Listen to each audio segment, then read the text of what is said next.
കൃഷ്ണായ വാസുദേവായ ഹരയേ പരമാത്മനെ പ്രണതക്ലേശനാശായ ഗോവിന്ദായ നമോ നമഃ. ശ്രീകൃഷ്ണാർപ്പണമസ്തു.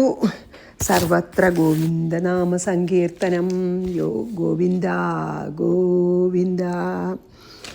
അപ്പോൾ നമ്മൾ കഴിഞ്ഞാൽ 53 ചെയ്തത് അല്ലേ, 2-ാം അധ്യായം. അപ്പോൾ അതിൽ പറഞ്ഞാൽ നമ്മൾ എന്താ വെച്ചാൽ നമ്മൾ ഈ വേദത്തിലത്തെ കർമ്മകാണ്ഡങ്ങളിലൊക്കെ ഫല അപേക്ഷയോടുകൂടി കർമ്മം ചെയ്തോളൂ, എന്നാൽ ഇന്നത് ചെയ്താൽ ഇന്നത് ഫലം കിട്ടും എന്ന് പറയും കർമ്മകാണ്ഡത്തിൽ. അതേസമയം ജ്ഞാനകാണ്ഡത്തിൽ എങ്ങനെയാണ്, നമ്മൾ ഫലാപേക്ഷയോടുകൂടി ഒന്നും ചെയ്യരുത്, കർത്തൃത്വവും ഭോക്തൃത്വം ഒന്നും ഇല്ലാതെ ഫലാപേക്ഷയോടുകൂടി അല്ലാതെ ഈശ്വരാർപ്പണമായിട്ട് ചെയ്യണം, എന്നാലേ മോക്ഷം ലഭിക്കൂ എന്ന് പറയും. അപ്പോൾ അങ്ങനെ അതൊരു കോൺട്രഡിക്റ്ററി ആയിട്ട് തോന്നാലോ. അതുകൊണ്ട്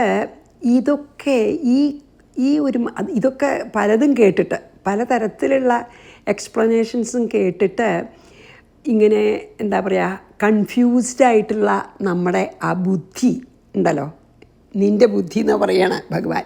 കൺഫ്യൂസ്ഡ് ആയിട്ടുള്ള, അല്ലെങ്കിൽ ഇപ്പോൾ ഒരു വിഷാദമാണല്ലോ അർജുന, വിഷാദ യോഗം. അങ്ങനെ ഡിപ്രസ്ഡ് ആയിട്ടുള്ള അർജുനോട് പറയുകയാണല്ലോ, അങ്ങനെ ഇരിക്കണ എല്ലാം കൊണ്ടും കൺഫ്യൂഷനായിട്ട് ഓരോന്ന് കേട്ടിട്ട് ശരിക്കും മനസ്സിലാക്കാതെയും അതിൻ്റെ ശരിക്കുള്ള അർത്ഥം ഉൾക്കൊള്ളാൻ പറ്റാതെയും നീ ഇങ്ങനെ കൺഫ്യൂസ്ഡ് ആയിട്ട് വ്യാകുലപ്പെട്ടിരിക്കുക, അല്ലെങ്കിൽ ദുഃഖിച്ച വിഷമ യോഗത്തിലിരിക്കണ നിൻ്റെ ബുദ്ധി എപ്പോഴാണ് പുറത്തന്വേഷിക്കാതെ ആ അകത്തുള്ള ആ ആത്മസ്വരൂപത്തിനെ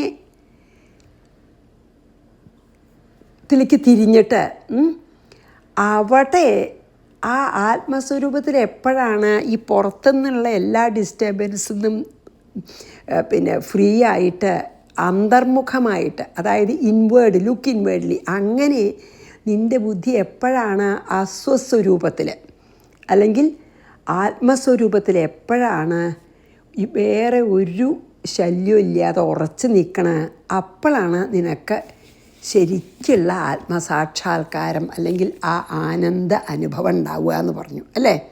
കൺഫ്യൂസ്ഡ് ആയിട്ടുള്ള മൈൻഡിൽ ഞാൻ ഉദിക്കാൻ വിഷമമാണ്. അപ്പോൾ ആ കൺഫ്യൂഷൻ മാറ്റാൻ എന്ത് വേണം, നമ്മുടെ മനസ്സിനെ, ബഹിർമുഖമായിട്ടുള്ള മനസ്സിനെ അന്തർമുഖമാക്കണം, അതായത് ഔട്ട്വേർഡായിട്ടുള്ള ഇൻവേർഡ് ആക്കണം. എന്നിട്ട് തിരഞ്ഞ് നമ്മുടെ ആത്മസ്വരൂപത്തിൽ തന്നെ നമ്മൾ ഇങ്ങനെ എബൈഡ് എന്ന് പറയുമല്ലോ, അതായത് വർത്തിക്കണം. എന്നാൽ മാത്രമേ നമുക്ക് ആത്മാനുഭൂതി അല്ലെങ്കിൽ നമുക്ക് ആ ജ്ഞാനത്തിൻ്റെ ആനന്ദം ലഭിക്കുകയുള്ളൂ എന്നാണ് കഴിഞ്ഞതിൽ പറഞ്ഞത്. ഇനി നമുക്ക് 54 ചെയ്യാം. അപ്പോൾ അർജുനൻ ചോദിക്കുകയാണ്, അർജുനൻ്റെ ചോദ്യമാണ് ഇനി. അങ്ങനെയുള്ള ആളാണല്ലോ സ്ഥിതപ്രജ്ഞൻ, മീൻസ് അതായത് സ്വസ്വരൂപത്തിൽ വർത്തിക്കണ ആൾ.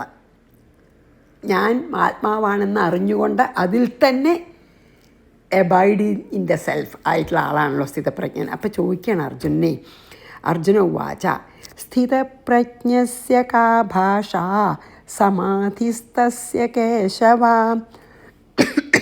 സ്ഥിതധീഃ കിം പ്രഭാഷേത കിമാസീത വ്രജേത കിം.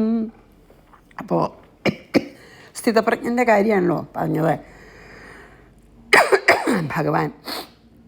അപ്പോൾ അർജുനൻ്റെ ചോദ്യം എന്താ വെച്ചാൽ, നമ്മളെയും ചോദ്യം എന്താ വെച്ചാൽ, ഹേ കേശവ, സമാധിസ്ഥസ്യ സ്ഥിതപ്രജ്ഞസ്യ ഭാഷ കാ, എന്താണ് ഭാഷ പറഞ്ഞാൽ ഇവിടെ ഇപ്പോൾ ക്യാരക്ടറിസ്റ്റിക്സ്, ലക്ഷണങ്ങൾ. ഒരു സ്ഥിതപ്രജ്ഞൻ്റെ നല്ല ബോധം, അതായത് നല്ല ജ്ഞാനബോധം ഉദിച്ച ഒരാളുടെ അല്ലെങ്കിൽ ഒരു സ്ഥിതപ്രജ്ഞൻ്റെ, അതായത് എപ്പോഴും സമാധിയിൽ തന്നെ ഇരിക്കുന്ന ആളാണെന്നർത്ഥം, അദ്ദേഹത്തിൻ്റെ ലക്ഷണങ്ങൾ എന്തൊക്കെയാണ്, ക്യാരക്ടറിസ്റ്റിക്സ് എന്തൊക്കെയാണ്, എങ്ങനെ കണ്ടുപിടിക്കാം ഒരാൾ സ്ഥിതപ്രജ്ഞനാണോ എന്ന്. സ്ഥിതഹീ കിം പ്രഭാഷേത, എങ്ങനെയാണ് ഇതുപോലത്തെ ഒരാൾ, ഇത്ര ബുദ്ധിമാനായിട്ടുള്ള അല്ലെങ്കിൽ ആത്മാവാണ് ഞാൻ എന്നറിഞ്ഞു കഴിഞ്ഞ ഒരാളെ എങ്ങനെയാണ് സംസാരിക്കുക, അയാളുടെ സംസാരം എങ്ങനെയാണ് ഉണ്ടാവുക, നമുക്ക് എങ്ങനെ അറിയാമെന്ന്, ബാക്കിയുള്ളവരോടുള്ള പെരുമാറ്റവും സംസാരമൊക്കെ എങ്ങനെയാണ്. കിം ആസീത, എങ്ങനെയാണ് അയാൾ ഇരിക്കുക, അയാളുടെ ഇരിപ്പ് എങ്ങനെയായിരിക്കും. കിം വ്രജേത, എങ്ങനെയാണ് അദ്ദേഹം നടക്കുക, സാധാരണക്കാരെ പോലെയാണോ സ്ഥിതപ്രജ്ഞന്മാരെ ചോദിക്കുകയാണ്. അതായത് ഈ റിയലൈസ്ഡ് സോൾസ് എന്ന് പറയുമല്ലോ, അല്ലെ ജ്ഞാനികൾക്ക് അത് നമുക്ക് ഇതിൽ മനസ്സിലാക്കാം. ജ്ഞാനികൾക്ക് ശരിക്കും രണ്ട് സ്റ്റേറ്റ് ഉണ്ട്. ഒന്ന് എങ്ങനെയാ വെച്ചാൽ സമാധി, അതായത് അവർ ഒന്നും അറിയുന്നില്ല, അവരങ്ങനെ ആ സമാധിയിൽ ഇങ്ങനെ ഇരിക്കുകയാണ്, പുറത്ത് നടക്കണതൊന്നും അറിയില്ല. അങ്ങനെ കഥ ഉണ്ടല്ലോ, പരീക്ഷത്തിൻ്റെ കഥയിൽ അങ്ങനെയല്ലേ, അദ്ദേഹം ശമീക മഹർഷി പിന്നെ സമാധിയിലിരിക്കുകയായിരുന്നു. അതുകൊണ്ടാണ് പരീക്ഷത്തിൽ വന്ന് വെള്ളം ചോദിച്ചപ്പോൾ കേൾക്കാണ്ടിരുന്നത്. ഹീസ് റിയലി അബ്സോർബ്ഡ് ഇൻ സ്വസ്വരൂപം, അതാണ്. അപ്പോൾ കേൾക്കും കൂടി ഇല്ല, ഔട്ടർ വേൾഡായിട്ട് ഒരു ടച്ചില്ല അദ്ദേഹം. അപ്പോൾ വെള്ളം ചോദിച്ചപ്പോൾ കേട്ടില്ല. അപ്പോഴാണല്ലോ ചത്തപ്പാമ്പിനിട്ടിട്ട് ശപിക്കുകയൊക്കെ ചെയ്തില്ലേ മകൻ ശൃംഗി. അപ്പോൾ അതാണ് ഒരു സ്റ്റേജ്. ഏതാ? കംപ്ലീറ്റ്ലി ഇൻ സമാധി, കംപ്ലീറ്റ്ലി പിന്നെ ഒന്നും പുറത്തെ ഒന്നും അറിയാതെ ആ സമാധി ദശയിലിരിക്കണം, ഒന്നും അറിയില്ല നടക്കണതൊന്നും പുറത്ത്, അങ്ങനെയുള്ള അതൊരു സമാധി ദശ ഒന്ന്. പിന്നെ എന്താ അറിയോ, ഒന്ന് വ്യുത്ഥാന ദശ പറയും. അതായത് സമാധിയിൽ നിന്ന് ഉണർന്നു, പക്ഷേ he still abiding in the self and doing everything. ആത്മാവിൽ തന്നെ ഞാൻ ആത്മാവാണെന്ന് പൂർണ്ണ ബോധത്തോടു കൂടിയിട്ട് ഈ സമാധി ദശയിൽ നിന്ന് ഉണർന്നിട്ട് സാധാരണ എല്ലാവരും ചെയ്യണ പോലത്തെ കർമ്മങ്ങളൊക്കെ ചെയ്യും. പക്ഷേ ഞാൻ ശരീരമെന്നുള്ള വിചാരം ഇല്ല, ഞാൻ ശരീരമായിട്ട് ഐഡൻറ്റിഫൈ ചെയ്യണേ ഇല്ല, ബോഡിയായിട്ട്. ഞാൻ ശരീരമല്ല, ഞാൻ ആത്മാവാണെന്ന് പൂർണ്ണ ബോധത്തോടു കൂടിയിട്ട് എന്നാൽ സമാധിയിലിരിക്കല്ലേനും, അതിനാണ് വ്യുത്ഥാന ദശ പറയുക. അങ്ങനെ രണ്ട് ദശ ഉണ്ട് എല്ലാ ജ്ഞാനികൾക്കും. ജ്ഞാനം ശരിക്കും ഉള്ളവർക്കാട്ടോ പറയണത്. അതായത് എപ്പോഴാണ് ഞാൻ ജീവാത്മാവല്ല, ഞാൻ ആ പരമാത്മാവ് തന്നെയാണ് ഞാൻ ജീവാത്മാവല്ല, ഞാൻ ഈ ശരീരമല്ല, ഞാൻ ആ ഈ ശരീരത്തിനെ ചൈതന്യവത്താക്കുന്ന പരമാത്മാവാണെന്ന് അറിയുന്ന ആ അറിവിനെയാണ് നമ്മൾ പ്രജ്ഞ എന്ന് പറയുന്നത്. ആ അറിവല്ല, ആ എക്സ്പീരിയൻസിനെ. ഞാൻ ആത്മാവാണെന്ന് എപ്പോഴറിഞ്ഞ് അതിലിരിക്കുന്നുവോ അതിനെയാണ് നമ്മൾ പ്രജ്ഞ എന്ന് പറയുക. അപ്പോൾ സ്ഥിതപ്രജ്ഞ എന്ന് പറഞ്ഞാൽ എന്താ? ആ അറിവിൽ എപ്പോഴും ഇരിക്കുന്നവൻ, സ്റ്റഡി ആയിട്ടിരിക്കുന്നവൻ. അതാണ് സ്ഥിതപ്രജ്ഞ എന്നുള്ള വാക്കിൻ്റെ അർത്ഥം നമുക്ക് ആദ്യം മനസ്സിലാക്കണം. പ്രജ്ഞ പറഞ്ഞാൽ ഞാൻ ആത്മാവാണെന്നുള്ള അറിയൽ. സ്ഥിതപ്രജ്ഞൻ എങ്ങനെയാണ്? ഞാൻ ആത്മാവാണെന്നുള്ള അറിവിൽ തന്നെ എപ്പോഴും സ്റ്റഡി ആയിട്ടിരിക്കണ ആളാണ്, അതൊന്ന് വരുന്നില്ല. ഇപ്പോൾ സമാധിയിലല്ലെങ്കിലും സ്ഥിതപ്രജ്ഞൻ തന്നെയാണെന്ന്, സമാധിയിലല്ലെങ്കിലും ഞാൻ ആത്മാവാണെന്നുള്ള നല്ല ബോധത്തോടു കൂടി അതിൽ തന്നെ ഇരിക്കുന്ന ആളാണ്, ഈവൻ ദോ സമാധിയിലല്ലെങ്കിലും വ്യുത്ഥാനദശയിലാണെങ്കിലും. അപ്പോൾ സ്ഥിതപ്രജ്ഞന് വേറെ കുറേ പേരുകളുണ്ട് കേട്ടോ, നമ്മൾ പലതും ഉപയോഗിക്കും. ജീവൻ മുക്തൻ, ഗുണാതീതൻ, പരമഹംസൻ, അതിവർണാശ്രമി, മഹായോഗി, ഇങ്ങനെ പല പേരുണ്ട്. ഇതൊക്കെ ഒന്ന് തന്നെ അർത്ഥം, സ്ഥിതപ്രജ്ഞൻ തന്നെ. അതായത് ശരിക്കും റിയലൈസ്ഡ് സോൾ അല്ലെങ്കിൽ ജ്ഞാനി എന്നാണ് അർത്ഥം കേട്ടോ. ഇനി സ്ഥിതപ്രജ്ഞൻ ശരിക്കിപ്പോൾ സമാധിയിൽ ഇളകാതിരിക്കണ ആ സമാധിയിലാണെങ്കിലും വ്യുത്ഥാന ദശയിലാണെങ്കിലും ഒക്കെ എപ്പോഴും ആ സ്വസ്വരൂപത്തിൽ അല്ലെങ്കിൽ എബൈഡിങ് ഇൻ ദ സെൽഫാണ്. അതായത് ഇത് വ്യത്യാസമുണ്ട്. ഒരു ഗ്ലാൻസ് ഇങ്ങോട്ട് കിട്ടി, എന്നിട്ട് പിന്നെ അതായത് ഒരു ഗ്ലാൻസ് ആ ആത്മാനുഭവം ഉണ്ടായി, പക്ഷെ അതൊന്ന് പോന്നു. അതല്ല കേട്ടോ ഇത്, എപ്പോഴും അതിലിരിക്കുന്ന ആളാണ്. ശരിക്കും ജ്ഞാനം ഒരിക്കലും നഷ്ടപ്പെടാത്ത ജ്ഞാനം കിട്ടിയ ആളാണ്. മറ്റ് നമുക്കൊരു ചിലർക്ക് അങ്ങനെ ഉണ്ട്, ആ സാധനയുടെ സമയത്ത് ഒരു ലേശം നേരം ആത്മാനുഭവം ഉണ്ടാവും. അതെന്താ വെച്ചാൽ അവരപ്പോഴും ഈ പിന്നെ ദ്വൈതാവസ്ഥയിൽ തന്നെ നിൽക്കണം. ഞാൻ ബോഡിയാണെന്നുള്ളത് നിശേഷം വിട്ടുപോയിട്ടില്ല അവർക്ക്. അപ്പോൾ അതല്ല പറയണത്. ഒരു ഗ്ലാൻസ് ഉണ്ടായിട്ട് ഒരു ഫ്ലാഷ് ഓഫ് എൻലൈറ്റൻമെൻറ്റ് പോരാ. അങ്ങനെയുള്ള ആളെ സ്ഥിതപ്രജ്ഞ എന്ന് പറയാം. അതേ ഇതിൽ ഒരു സ്റ്റഡി ആയിട്ട് നിൽക്കുന്ന ആൾ മാത്രമേ അങ്ങനെ പറയുള്ളൂ. അപ്പോൾ ശ്രീകൃഷ്ണനൊക്കെ അതിന് എക്സാമ്പിളാണല്ലോ. അതായത് എപ്പോഴും ശ്രീരാമനും ഒക്കെ സ്ഥിതപ്രജ്ഞനായും കൊണ്ടാണ് എല്ലാം ചെയ്തത്. ഞാൻ ചെയ്യാന്നുള്ള ഭാവം ഇല്ലാതെ അങ്ങനെ ചെയ്തത് അങ്ങനെയാണ്. അപ്പോൾ എന്നിട്ട് ഇനി അടുത്തത് എന്താ വെച്ചാൽ അപ്പോൾ അത് ചോദിച്ചു, എന്താ സ്ഥിതപ്രജ്ഞൻ്റെ ഞാൻ സ്ഥിതപ്രജ്ഞൻ ഡിസ്ക്രൈബ് ചെയ്യുന്നല്ലോ. ഇത് അർജുനൻ്റെ ഒരു ചോദ്യമാണ്.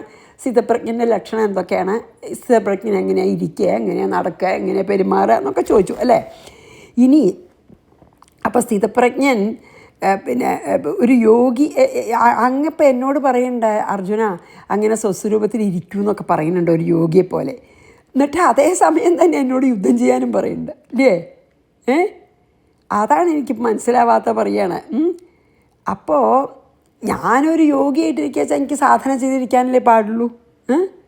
അപ്പോൾ ഞാൻ എന്നോടിപ്പോൾ എന്താ അപ്പോൾ അതേ സമയം യോഗിയായിട്ടിരിക്കണമെന്നും പറയുന്നുണ്ട്, അങ്ങ് എന്നോട് യുദ്ധം ചെയ്യാനും പറയുന്നുണ്ട്.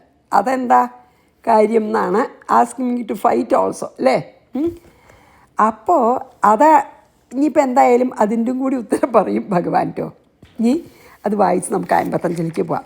സ്ഥിതപ്രജ്ഞസ്യ കാ ഭാഷ സമാധിസ്തസ്യ കേശവ സ്ഥിതധീഹി കിം പ്രഭാഷേത കിമാസീത വ്രജേത കിം. ഇപ്പം നമുക്ക് സ്ഥിതപ്രജ്ഞ എന്താ മനസ്സിലായല്ലോ, എപ്പോഴും ഇരിക്കുന്ന ആളാണ് കേട്ടോ.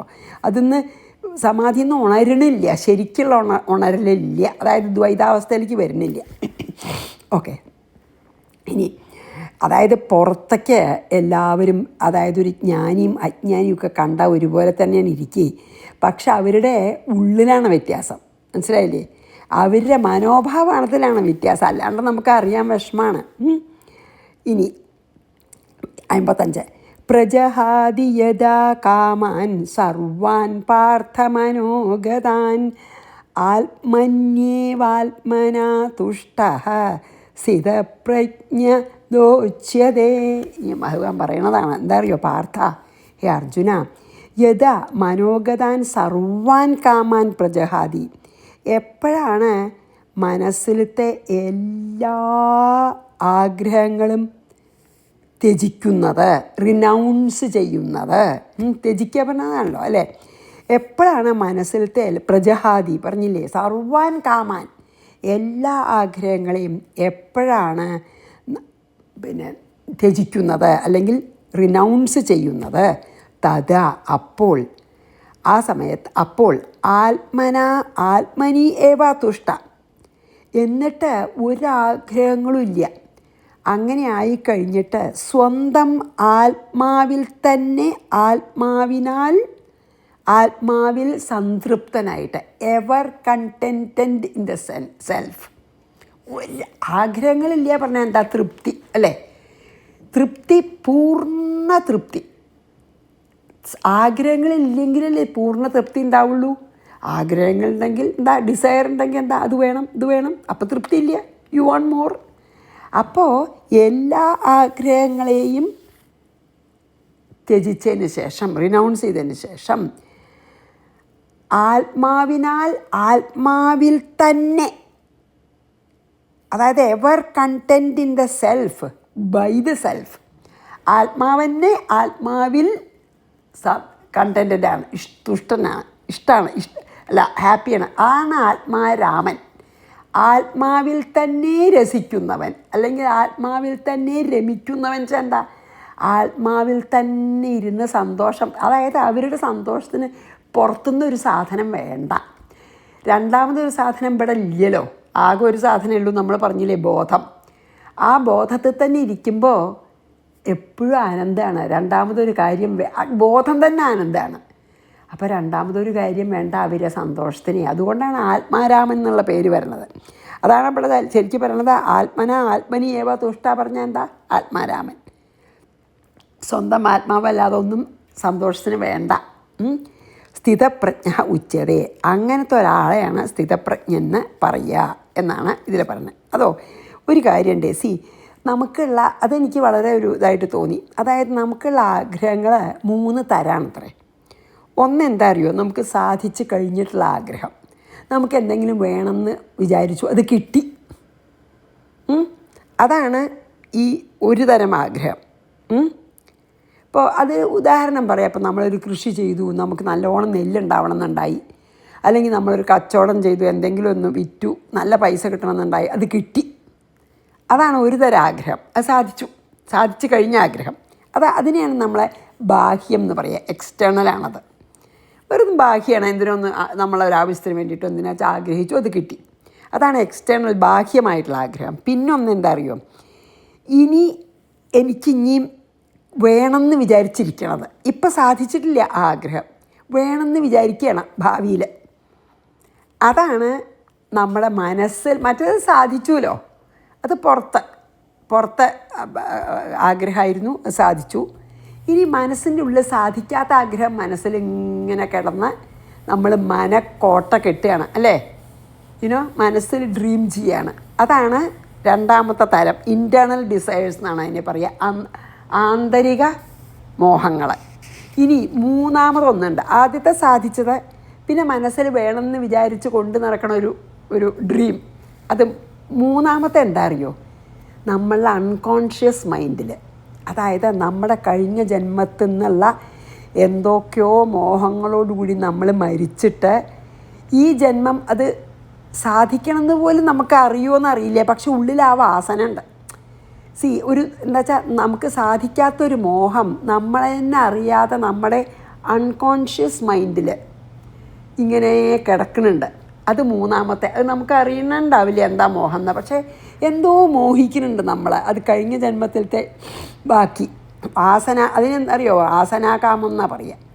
ആദ്യത്തെ ബാഹ്യകാമം സാധിച്ചു കഴിഞ്ഞത്, ഇപ്പോൾ ഈ നമ്മളെ കൃഷി നല്ലോണം എന്തെങ്കിലും വിറ്റ് പൈസ കിട്ടി, വെൽത്ത്, അങ്ങനത്തെ ഒക്കെ, അതാണ് ബാഹ്യം. പിന്നെ നമ്മൾ പറഞ്ഞില്ല, എനിക്ക് എന്തെങ്കിലും വേണമെന്ന് ഞാൻ മനസ്സിൽ കൊണ്ടു നടക്കണം മോഹം, അത് ഇൻറ്റേർണൽ ഡിസയർ. പിന്നെ നമ്മുടെ പൂർവ്വജന്മ വാസനകളിൽ നിന്നുണ്ടായിട്ടുള്ള ആഗ്രഹങ്ങൾ, അത് വാസനാകാമങ്ങൾ. അപ്പോൾ ബാഹ്യകാമം, ആന്തരിക കാമം, വാസനാകാമം, അങ്ങനെ മൂന്നെണ്ണം ഉണ്ട്. അപ്പോൾ ഭഗവാൻ ഇവിടെ പറയാൻ എന്താ അറിയോ, ഇതിനെ മൂന്നിനെയും ത്യജിച്ച ആളാണ്, റിനൗൺസ് ചെയ്ത ആളാണ് സ്ഥിതപ്രജ്ഞൻ. അതിൻ്റെ അർത്ഥം എന്താ വെച്ചാൽ എല്ലാ തരം ആഗ്രഹങ്ങളെയും വേണ്ടാന്ന് വെച്ച ആൾ, ആ ആൾക്ക് മാത്രമേ ആ ശരിക്കുള്ള ആ കംപ്ലീറ്റായിട്ട് പൂർണ്ണമായിട്ടുള്ള തൃപ്തി, കണ്ടെൻമെൻ്റ് ഉണ്ടാവുള്ളൂ. ഇത് ഈ ഒരു ആനന്ദം ഉണ്ടല്ലോ, അത് നമ്മുടെ ബുദ്ധി കൊണ്ട് നമ്മൾ അനുഭവിക്കുന്നതല്ല, അത് ബുദ്ധിക്കും ബിയോണ്ട് ആയിട്ട് നമ്മൾ അനുഭവിക്കണതാ. ബുദ്ധി കൊണ്ട് അനുഭവിക്കണ ആനന്ദം അല്ലാതെ. കാരണം എന്നാൽ അത് കഴിയേ, ഇന്ദ്രിയങ്ങളോ മനസ്സോ ബുദ്ധി കൊണ്ടോ നമുക്ക് കിട്ടില്ല ഈ ആത്മസ്വരൂപത്തിൽ, അല്ലെങ്കിൽ എബൈഡിങ് ഇൻ ദ സെൽഫിൽ കിട്ടുന്ന ആ ആനന്ദം ഉണ്ടല്ലോ, അത് ബുദ്ധിക്കും ബിയോണ്ട്, ബുദ്ധിക്ക് അതീതാണ്. അതന്നെയാണ് ശരിക്കും നമ്മുടെ ആ സ്വസ്വരൂപം എന്ന് പറഞ്ഞാൽ ആനന്ദം തന്നെയാണ്. അതാണ്. അതായത് ഈ സ്ഥിതപ്രജ്ഞൻ എപ്പോഴും സമാധിയിലാണെന്ന് പറഞ്ഞില്ലേ. എന്താ അർത്ഥം? സമാധി എന്നുള്ള വാക്കിൻ്റെ അർത്ഥം തന്നെ നല്ല രസമാണ്. ധീച്ച ബുദ്ധി, സമം ചെന്താ സമം, അതായത് സെൽഫിൽ നല്ല കാമായിട്ടിരിക്കണം എന്നർത്ഥം. ബുദ്ധി അവനവനിൽ തന്നെ ഇരിക്കുമ്പോഴാണ് സമാധി. സമമായിട്ടിരിക്കണു എവിടെ?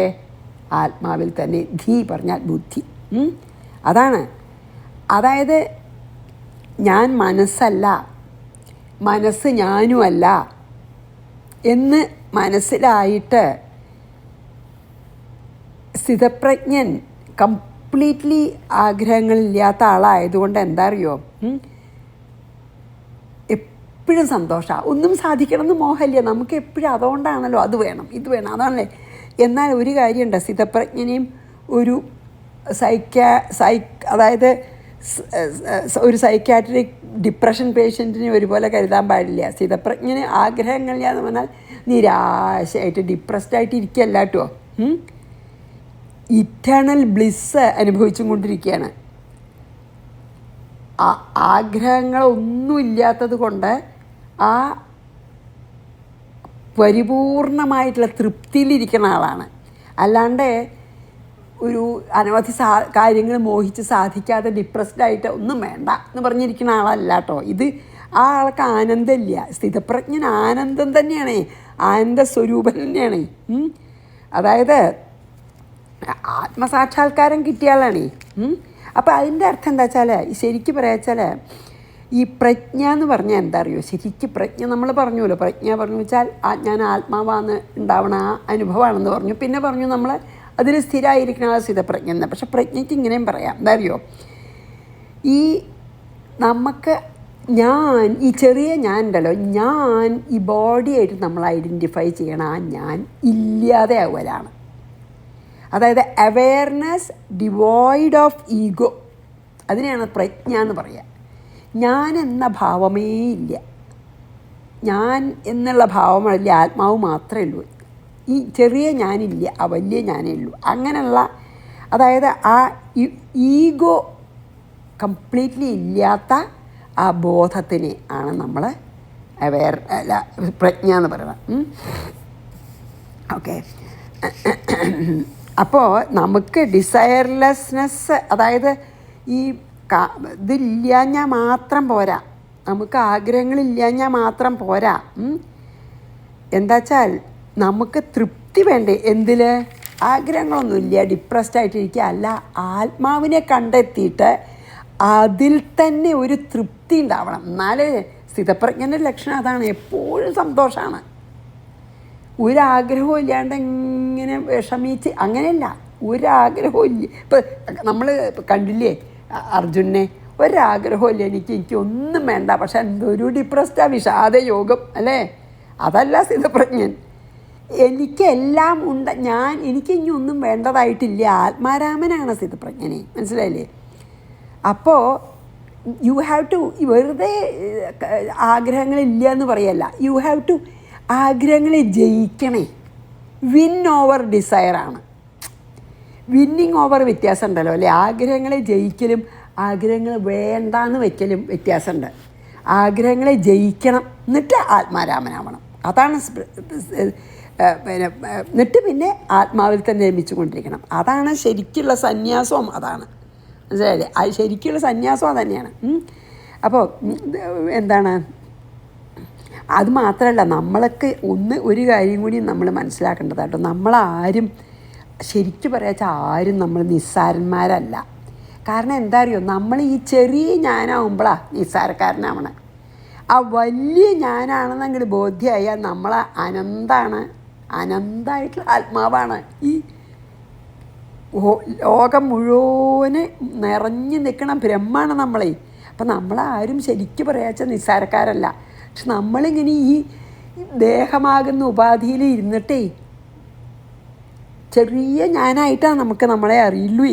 ശരിക്കും പറയാച്ചാൽ വലിയ ഞാൻ തന്നെയാണെന്ന് അങ്ങോട്ട് ബോധ്യമായി പിന്നെ എന്തിൻ്റെ ആവശ്യമുള്ളത്? ബ്രഹ്മം മുഴുവൻ ഇവിടെ വേറെ രണ്ടാമതൊന്നുമില്ല. പൂർണ്ണമാണ്. അയാം പൂർണ്ണം. ഞാൻ കംപ്ലീറ്റാണ്. എനിക്കൊന്നും ആവശ്യമില്ല ഇനി. എനിക്കൊരു വേൾഡ്ലി ആയിട്ടുള്ള, ലൗകികമായിട്ടുള്ള ഒരു സമ്പത്തോ ആഗ്രഹങ്ങളോ ഒന്നും ആവശ്യമില്ല. അതായത് എല്ലാ ആഗ്രഹങ്ങളും ഞാൻ ജയിച്ചിരിക്കണമെന്ന്. അതാണ്. അതുകൊണ്ടാണ് സ്ഥിതപ്രജ്ഞൻ ആത്മന്യേവ ആത്മനാ തുഷ്ട എന്ന് പറഞ്ഞ്. അതായത് ആ ചെറിയ അയ്യെ കൊന്നു അല്ലെങ്കിൽ കളഞ്ഞു, എന്നിട്ട് ആ വലിയ അയ്യിൽ തന്നെ നിൽക്കുകയാണ്. അതായത് ലോകം അല്ലെങ്കിൽ ഇവിടെ ആ വലിയ ആത്മാവ് മാത്രമേ ഉള്ളൂ. പിന്നെ എന്തിനെ പറ്റി നമ്മൾ ആഗ്രഹിക്കണത്? വേറെ രണ്ടാമതൊന്നുമില്ല. അതാണ് ഇൻഫിനിറ്റ് ബ്ലിസ്. അതാണ് ശരിക്കുള്ള ബ്ലിസ്ഫുൾ സ്റ്റേറ്റ് എന്ന് പറഞ്ഞത്. അതാണ് ഈ സ്ഥിതപ്രജ്ഞൻ എപ്പോഴും അനുഭവിക്കണം. അതിനൊരു കാര്യമുണ്ട്, അത് നമുക്കും ഒക്കെ ഉള്ള ഒരവകാശമാണ്. എപ്പോൾ നമുക്ക് ആ അവകാശം പിടിച്ചെടുക്കാം? നമ്മൾ ഈ ചെറിയ അയ്യല്ല ഞാൻ അങ്ങോട്ട് മനസ്സിലാക്കിയിട്ട് ആ വലിയ അയ്യന്നെയാണ് ഞാൻ. വെച്ചാൽ ഞാനും ഈശ്വരനും അല്ലെങ്കിൽ ബ്രഹ്മമൊക്കെ ഒന്നാണേ. അപ്പം പിന്നെ ഇനി എന്താ വേണ്ടത്? നമുക്ക് രണ്ടാമതൊന്നും ചിന്തിക്കാനില്ല, ഇവിടെ ഒന്നുമില്ല രണ്ടാമത്. അതാണ് ഇതിൽ പറഞ്ഞത് കേട്ടോ. ഓക്കെ. പിന്നെ ഇനിയും അതെ. അപ്പോൾ നമുക്ക് ഈ 55 വായിച്ചാൽ, അതെ 55 വായിച്ചാൽ 56 വായിക്കാം, കഴിയുമെന്ന് ശരിയ. പ്രജഹാതി യഥാ കാമാൻ സർവാൻ പാർത്ഥമനോഗതാൻ ആത്മന്യേവാത്മനാ തുഷ്ടഃ സ്ഥിത വിളിക്കുക. അത് കഴിഞ്ഞാൽ നമുക്ക് അടുത്ത ശ്ലോകത്തിലേക്ക് പോവാം. നോക്കട്ടെ കേട്ടോ സമയം. ദേവേഷ്വസുദ്വിഗ്നമനാഃ സുഖേഷു വിഗതസ്പൃഹഃ വീതരാഗഭയക്രോധ സ്ഥിതധീർമുനിരുച്യത്തെ ദുഃഖ ദുഃഖേഷു ദുഃഖേഷു തെറ്റി പറയാൻ ഞാൻ കാണാൻ വിളിച്ച ദുഃഖേഷ്വനുദ്വിഗ്നമനാഃ ദുഃഖേഷ്വനുദ്വിഗ്നമനാഃ സുഖേഷു വിഗതസ്പൃഹ വീതരാഗഭയക്രോധ സ്ഥിതധീർമുനിരുച്യത്തെ. എന്താണ് ദുഃഖേഷ്വനുദ്വിഗ്നമനാഃ? അതായത് ദുഃഖം കൊണ്ട് അല്ലെങ്കിൽ ദുഃഖത്താൽ ദുഃഖിക്കപ്പെടാത്തവൻ. അനുദ്വിഗ്നമനാണ്. ദുഃഖം ഉദ്വേഗം ഉണ്ടാക്കണില്ല, ദുഃഖം ഒരു ആങ്സൈറ്റി ഉണ്ടാക്കാത്ത, ദുഃഖത്താൽ ഉദ്വിഗ്ന മനസ്സോടുകൂടി അല്ലാത്തവൻ. അനുദ്വിഗ്നമനാണ്. അതായത് ദുഃഖങ്ങൾ അയാളെ ദുഃഖിപ്പിക്കാത്തവർ, അല്ലെങ്കിൽ ദുഃഖം കൊണ്ട് സഫർ ചെയ്യാത്തവർ. സുഖേഷു വിഗത സ്പൃഹ. ആൻഡ് വലിയ സന്തോഷം വരുമ്പോൾ ഭയങ്കര എക്സൈറ്റഡ് ആവുകയും ചെയ്യണില്ല. ദുഃഖം വരുമ്പോൾ വല്ലാതെ അത് ബാധിക്കണില്ല. സുഖം വരുമ്പോഴും അതേ വല്ലാതെ എക്സൈറ്റഡ് ആവണം, അതുമില്ല. പ്ലഷേഴ്സിൻ്റെ പിന്നാലെ അതില്ല. വീതരാഗ ഭയക്രോധ. ആൻഡ് പിന്നെ രാഗവും ദ്വേഷവും ഭയവും തിന്നും മോചിതനായവനും മുക്തനായവനും. വീതരാഗ ഭയക്രോധ പറഞ്ഞാൽ എന്താ? രാഗം, ഭയം, ക്രോധം. അതായത് അറ്റാച്ച്മെൻറ്റ്, ഭയം, ആങ്കർ. അതിന്ന് മുക്തി കിട്ടിയാളെ പറയാൻ എന്താ? Free from or unaffected by attachment, fear and anger. അതായത് രാഗവും ഭയവും ക്രോധവും ഒന്നും ഒരിക്കലും എഫക്റ്റ് ചെയ്യാത്ത ഒരാൾ, അതിനും മീതെയായിട്ടുള്ള ആൾ. മീൻസ് അതൊന്നും ഇല്ലാത്ത ആൾ അല്ലേ?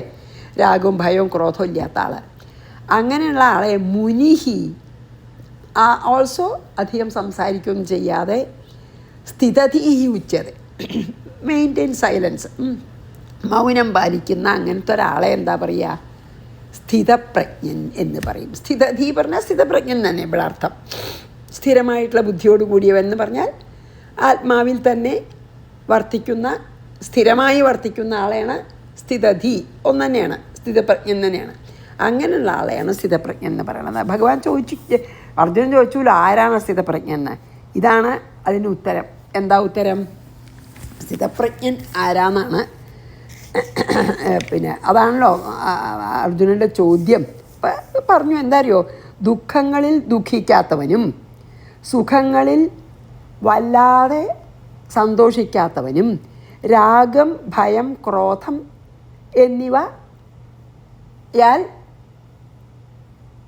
എന്നിവ ബാധിക്കാതെയും മൗനിയായും മൗനം പാലിച്ചുകൊണ്ടും ഇരിക്കുന്ന ആളാണ് സ്ഥിതപ്രജ്ഞൻ എന്ന് പറഞ്ഞു. ഒരു ജനറലായിട്ട് പറയാനുണ്ടോ ഭഗവാൻ, അത്രയല്ലേ പറയാൻ പറ്റുള്ളൂ. അപ്പോൾ കഴിഞ്ഞ ശ്ലോകത്തിൽ ഒരു പിന്നെ സ്ഥിതപ്രജ്ഞൻ്റെ ലക്ഷണങ്ങളൊക്കെ പറഞ്ഞു അല്ലേ? സമാധി ദശയിലാണ് എപ്പോഴും നടക്കണമെന്ന് പറഞ്ഞു. പിന്നെ വ്യുത്ഥാന ദശയിലും ഒന്നും ദുഃഖം അനുഭവിക്കുന്നില്ല. അപ്പോൾ ഇതിലെന്താ പറയുന്നത് വെച്ചാൽ ഒരു സമയത്തും ദുഃഖം അനുഭവിക്കുന്നില്ല.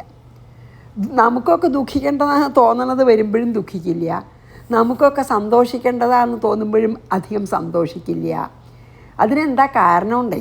രാഗവും ഭയവും ക്രോധവും ഇല്ല. അതായത് രാഗദ്വേഷമില്ല. രാഗമുണ്ടെങ്കിൽ നമുക്ക് അയ്യോ അപ്പോഴാണല്ലോ നമുക്ക് ദുഃഖമൊക്കെ വരണത്.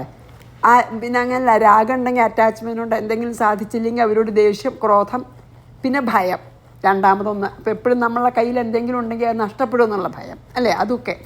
അപ്പോൾ ഭഗവാൻ എന്താ പറയുന്നത് വെച്ചാൽ, അതായത് പിന്നെ ആർക്കാണ് ദുഃഖവും സുഖവും ആരാണ് ഒരുപോലെ ഹാൻഡിൽ ചെയ്യണത്, പിന്നെ രാഗവും ഭയവും ക്രോധവും ആരെയാണ് ബാധിക്കാതിരിക്കുന്നത്, ആരാണ് അനാവശ്യമായിട്ടൊന്നും വർത്തമാനം പറയാതെ മൗനം പാലിക്കണ അയാളെ അത് സ്ഥിതപ്രജ്ഞൻ തന്നെയാണെന്ന്. അത് സ്ഥിതപ്രജ്ഞൻ്റെ ലക്ഷണത്തിൽ ഒന്ന് ഇതൊക്കെയാണെന്ന് പറയുകയാണ്.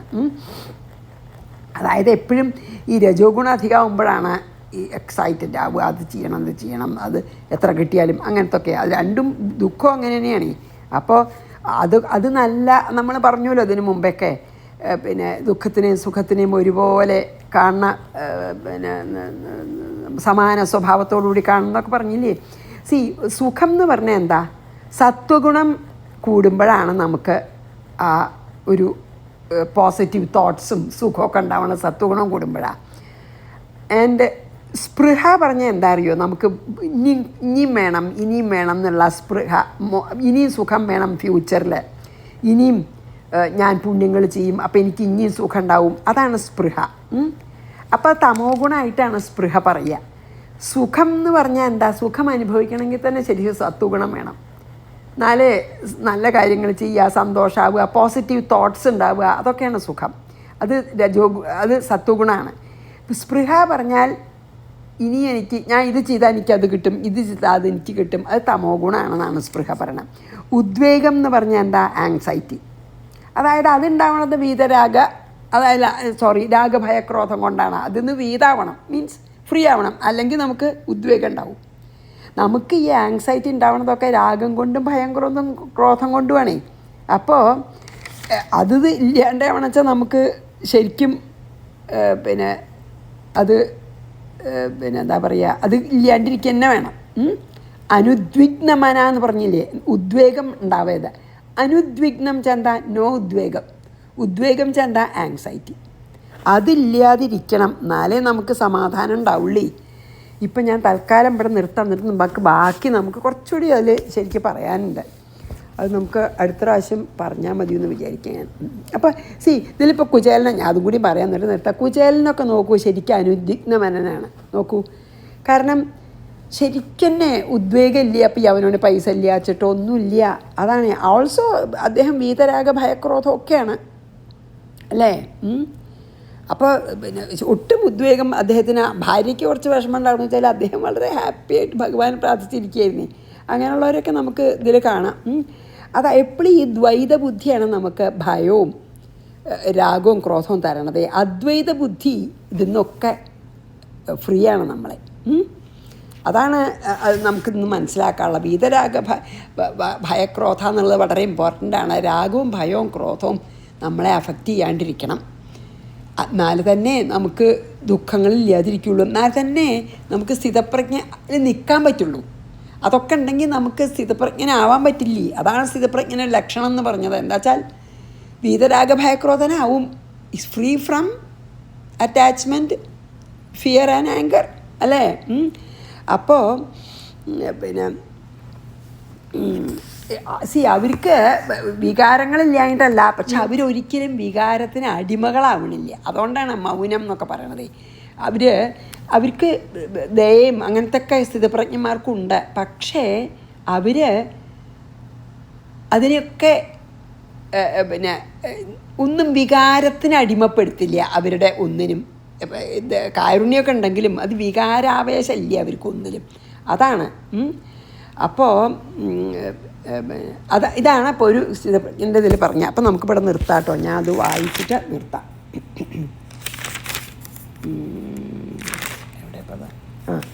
ദുഃഖേഷ്വനുദ്വിഗ്നമനാഃ സുഖേഷു വിഗതസ്പൃഹഃ വീതരാഗഭയക്രോധഃ സ്ഥിതധീർമുനിരുച്യതേ.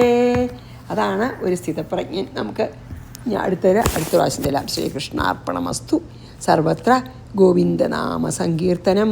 ഗോവിന്ദ ഗോവിന്ദ. ഗുരുവായൂരപ്പ ശരണം. സമസ്ത അപരാധം ക്ഷമസ്വമേ.